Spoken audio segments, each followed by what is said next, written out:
Hi అండి, నేను మీ హెర్లతాని. అందరూ ఎలా ఉన్నారు? బాగున్నారా? నేను కూడా బాగున్నానండి.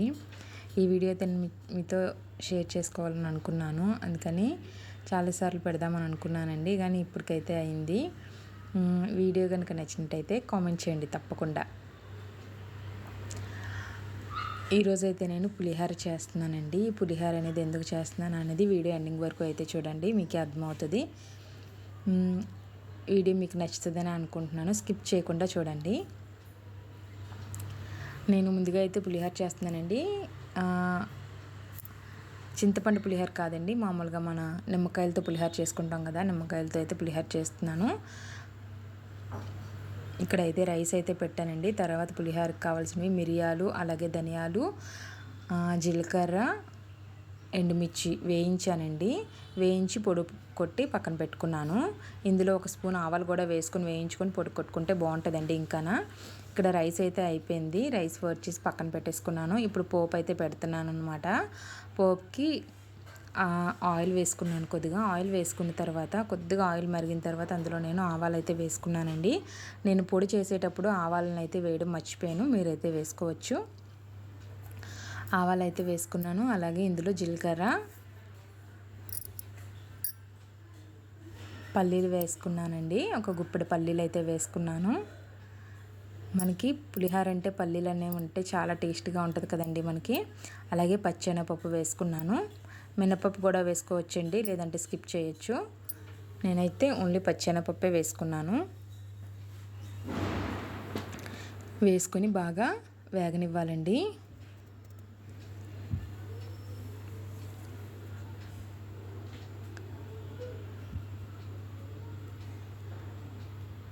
ఇప్పుడు కొద్దిగా వేగిన తర్వాత ఇందులోని ఒక 4 ఎండుమిరపకాయలు కట్ చేసి వేసుకోవాలి.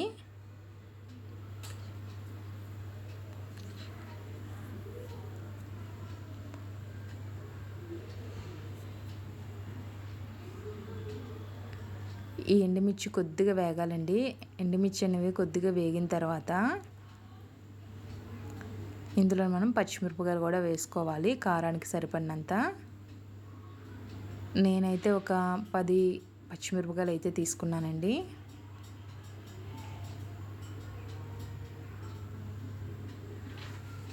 అలాగే కొద్దిగా అల్లం ముక్కలు కూడా వేసుకున్నాను.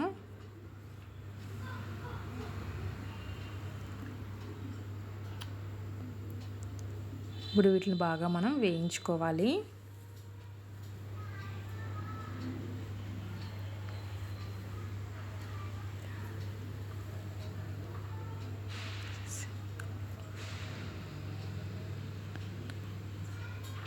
ఇందులో కొద్దిగా పసుపు కూడా వేసుకుని వేయించుకోవాలండి.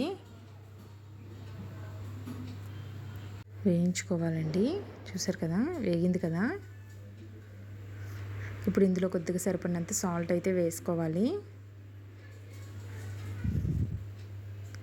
సాల్ట్ వేసుకుని మళ్ళీ ఒకసారి కలుపుకోవాలండి.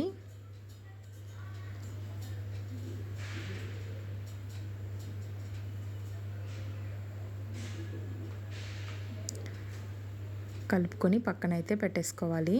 ఇప్పుడు మనం నిమ్మకాయలు అయితే కట్ చేసుకుందామండి.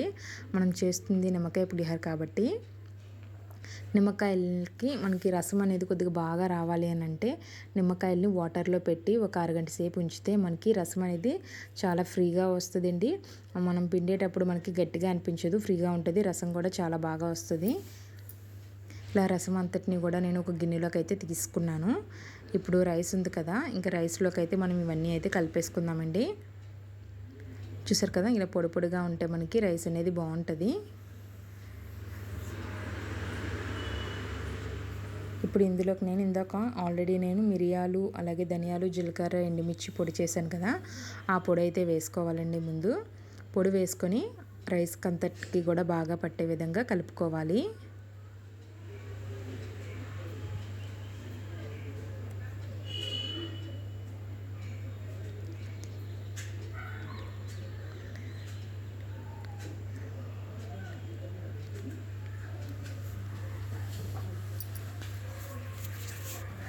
ముందు పోపు అది ఏం వేసుకోకుండా పొడి వేసుకొని మాత్రం అన్నానికి బాగా పట్టించాలండి. ఇప్పుడు ఇందులో మనం పోపు అనేది వేసుకోవాలి. చూసారు కదా, పోపు వేసుకొని మొత్తం అంతా కూడా మనం ఇప్పుడు బాగా కలుపుకోవాలి.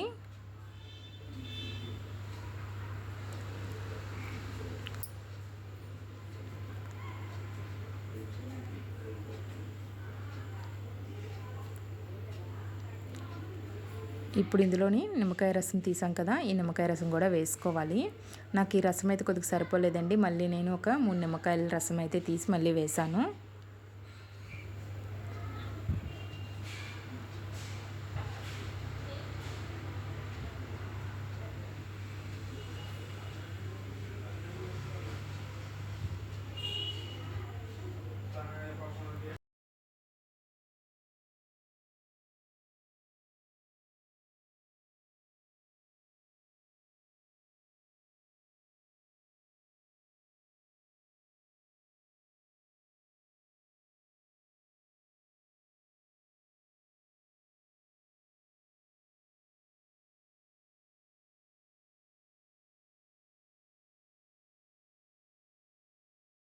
ఇప్పుడు పులిహోర అయితే అంతా కలిపేసాను కదండి, వీటిని అయితే నేను ప్యాకింగ్ అయితే చేస్తున్నాను.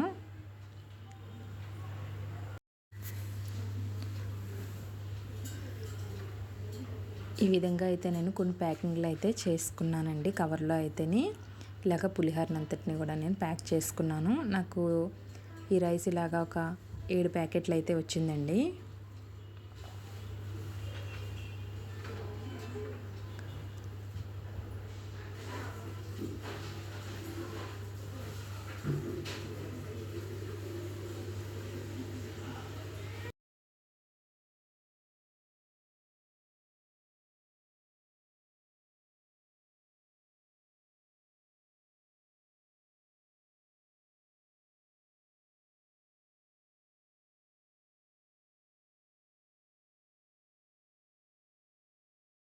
చూసారు కదా, అన్నీ కూడా ప్యాక్ చేసానండి.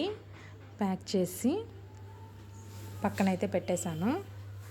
ఇప్పుడు బయటకు అయితే స్టార్ట్ అయ్యామండి. స్టార్ట్ అయ్యి అక్కడ నేనైతే బనానాస్ అయితే తీసుకున్నానండి.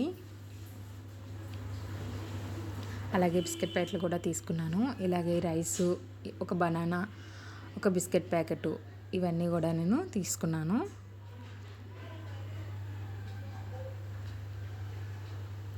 ఇలాగ బనానా కూడా తీసుకున్న తర్వాత మొత్తం కవర్లోని నేను అన్నింటి కూడా ప్యాక్ చేస్తానండి. మీకు ఆల్రెడీ వీడియో ఏంటనేది మీకు అర్థమైపోయిందని అనుకుంటున్నానండి. వీడియోలతో నేను మీ ముందుకు రావాలని అయితే మనస్ఫూర్తిగా కోరుకుంటున్నాను. అలాగే ఇంకొక మంచి వీడియోతో నేను మళ్ళీ మీ ముందుకు వస్తాను. అప్పటి వరకు చూస్తూనే ఉండండి. Thank you for watching.